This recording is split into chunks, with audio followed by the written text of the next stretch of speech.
প্রথমে তুমি কি করবে, এখানে একটা ফোল্ডার লাগে, এটা লাইটটা লাগা দিবে, ঠিক আছে? তুমি লাইটটা লাগাইলা, এখানে দুইটা ছিদ্র করে ফ্যানের মাপ নিয়ে ফ্যান বসে নিয়ে ওটার সাথে করে ফ্যানটা ফিট করে দিবা, ঠিক আছে? ফ্যানটা কোন দিকে যে দেখো, এই যে স্টিকারটা এটা দিবে এই পাশে, মানে তার যেটা এটা দিবে এই পাশে, বাতাস চাইলে এদিকে যায়, হ্যাঁ? আর দুই পাশে বাতাস কিন্তু ওদিকে যাবে, তখন কিন্তু জানো এবার বাতাসটা কিন্তু এদিকে যাবে, ঠিক আছে? তাহলে এই তার দুইটা বের করছো, এখান থেকে ফোল্ডারের লাল কালো দুইটা তার আছে, হ্যাঁ?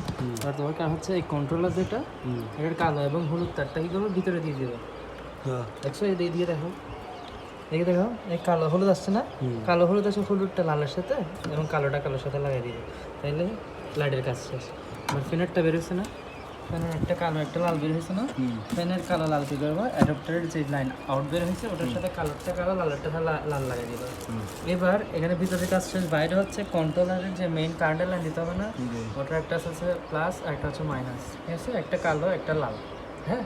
ওটার সাথে অ্যাডাপ্টারের যে টু পিন আছে, টু পিনের কালো লাল সেটা জুড়ে দিয়ে এরকম একটা, মানে দুইটা একসাথে এটার সাথে লাগাই দিই। আর এটা কি এর? এটা হচ্ছে সেন্সর। এখানে যেহেতু একটা লাইটের লাইন আছে, একটা মেইন লাইন আছে, হ্যাঁ? তার সাথে এই কালো তারটা এর সাথে দেওয়া থাকবে।